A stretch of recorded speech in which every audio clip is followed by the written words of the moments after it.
Hold tight. I did, man. I went back there. Of course, I was rooting for Anderson.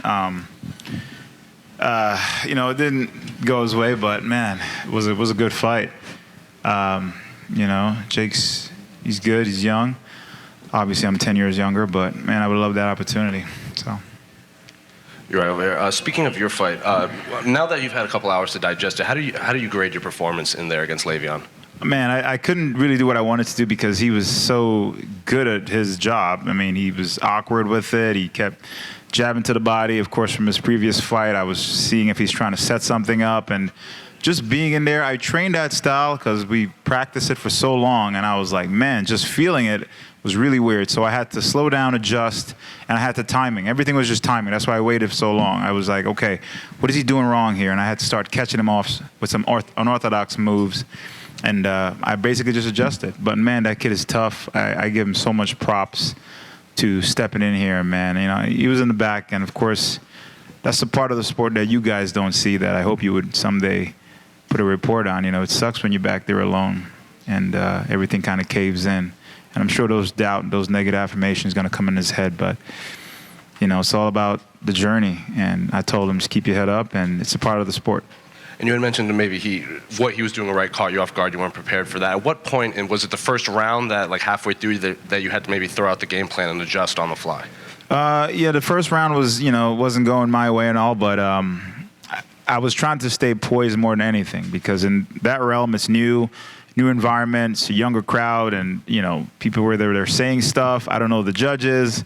I just had to stay cool, calm, and collected, and I think I adjusted maybe third round or second round, and I just started to pick it up. But it was very difficult for me. A lot of people aren't giving this kid credit. He's pretty good. I didn't realize he was that good. So. What's up, Uriah? Raul from Low Kick MMA. I just got one quick one for you. You've been very open about going through a depression, like say, and talking about your mental health. I just want to know, what is the biggest lesson you learned about yourself during that time? Good question. To surround myself with the right people. And that energy is a real thing. I had to feed off the right energy because everyone was saying, what are you going to do? What are you going to do? And no one was saying, are you okay? No one was saying the right stuff. Are you okay? Do you need something?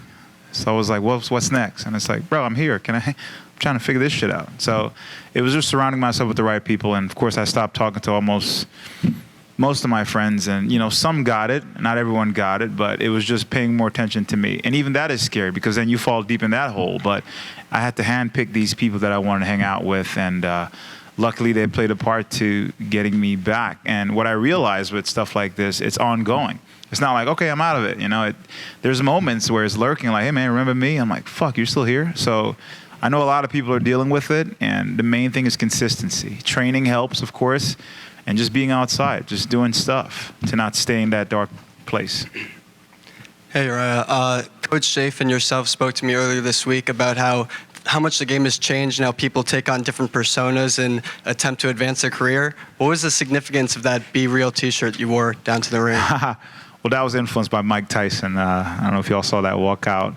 I mean, that scared me watching it. I didn't play the song because I was like, I don't want to play that song. I don't want to be too scary. But it was just to send a message to be real, man. There's a lot of fake people out there. There's fake people in this room right now. But I love the fact that I can be me. And here's the thing about being yourself. Regardless, you're going to be hated or liked. If you're a piece of shit, be a piece of shit. If you're a good guy, be a good guy. If you're an asshole, kudos.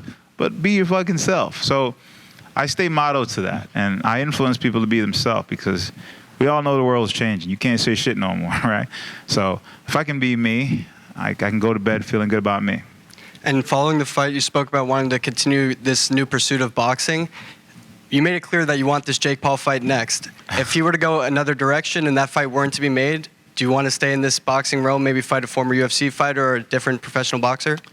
Honestly, man, I'm just having fun. I mean, again, when I was on vacation, I got this call from my coach. I was like, all right. But I was still in my weird little world of trying to figure out what to do. And plus, I was partially depressed as well. So the training definitely got me out of it. But I'm just having fun. This was a complete different type of setting. The training, of course, wasn't grueling on the body. MMA is hella worse. The getting up and grabbing motherfuckers. This was just pure skill, you know, and technicality. It was just the hands, the movement, and stuff like that.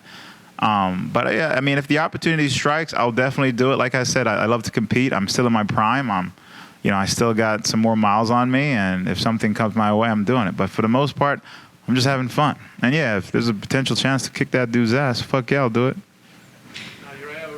Hey, Uriah. Ben Davis from MMA Island. What's In up? mixed martial arts, you were known for the kicks. How did you feel your hands were tonight?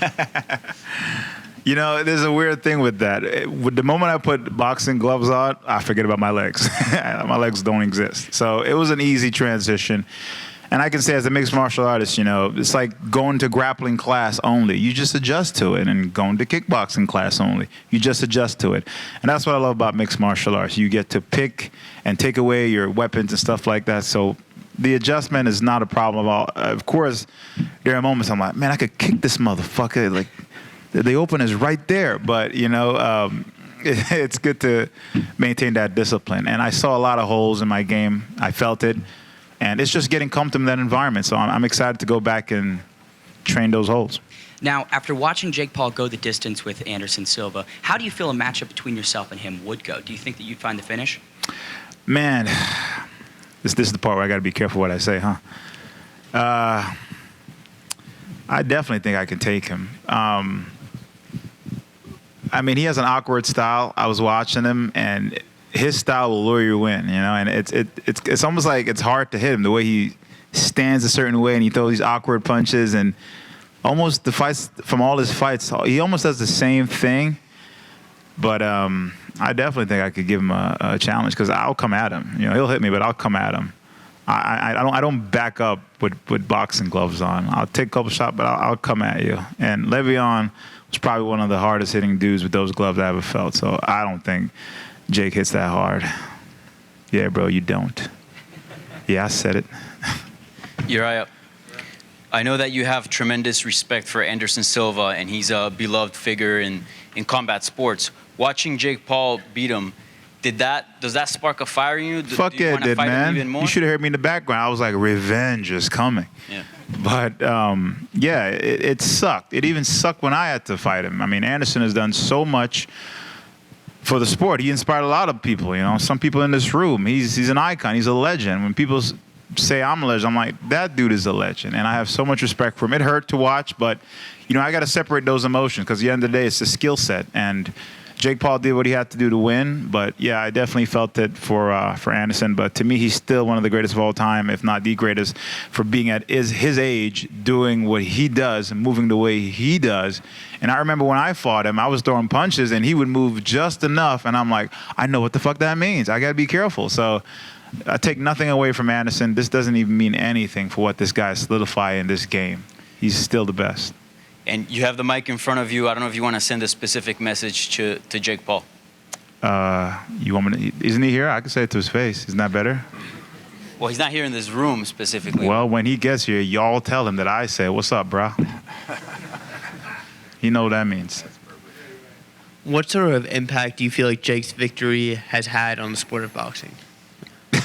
What? What sort of impact do you feel like Jake's victory has on the sport of boxing? Because obviously he beat a legend of the game. So He survived. Let's be.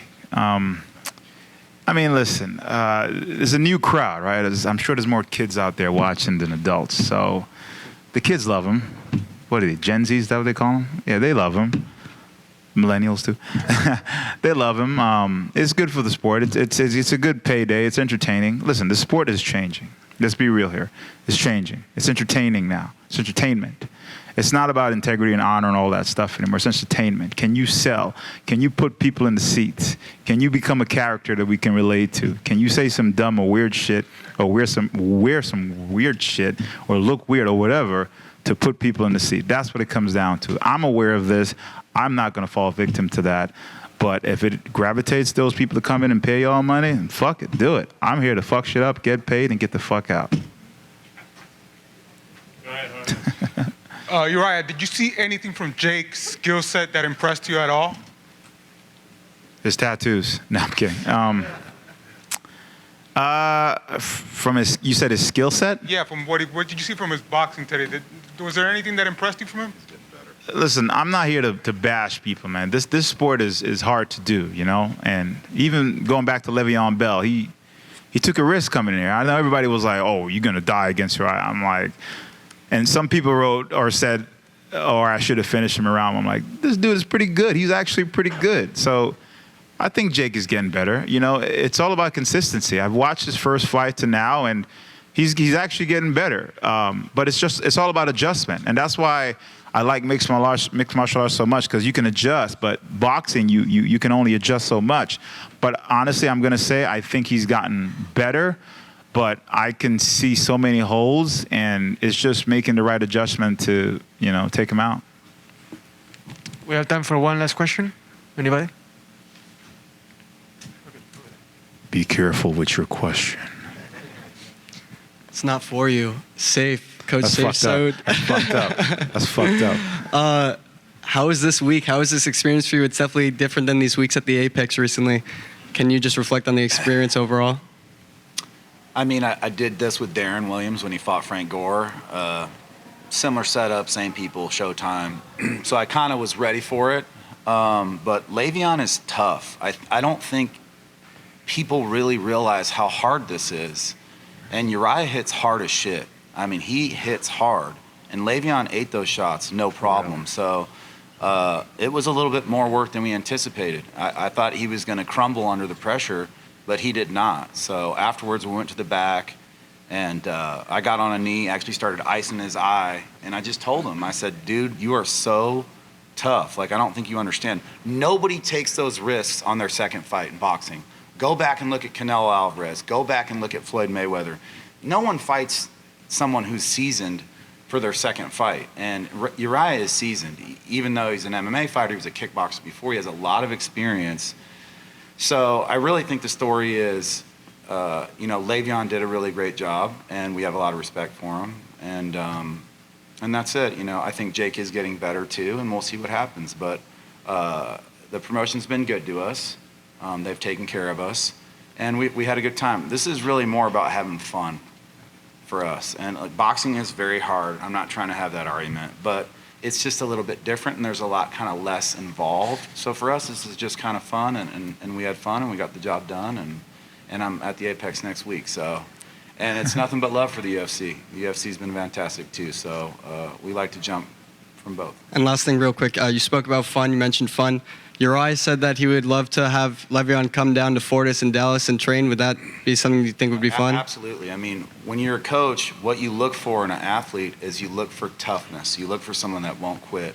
Everybody, you know, can learn, but if they have no heart and they quit when they get under pressure, then where is there to go? And Le'Veon showed so much heart. Word. And so, he's so tough. And I think that, you know, people just kind of really need to understand that. And again, people are going to talk, but I really hope that he does come and train with us. Welcome. And I think that what he said. I think Le'Veon could do well. He's an elite athlete, and he showed that. I mean, he never broke in there. And honestly, I thought he was probably going to when he got cracked. So nothing but respect for him and for his team. And I was trying to put him away. He was. I really was. He was. So yeah, we would love to have him there. Absolutely. Thank you, Alex. Congratulations. All right. Thanks. Thank you so much for being there.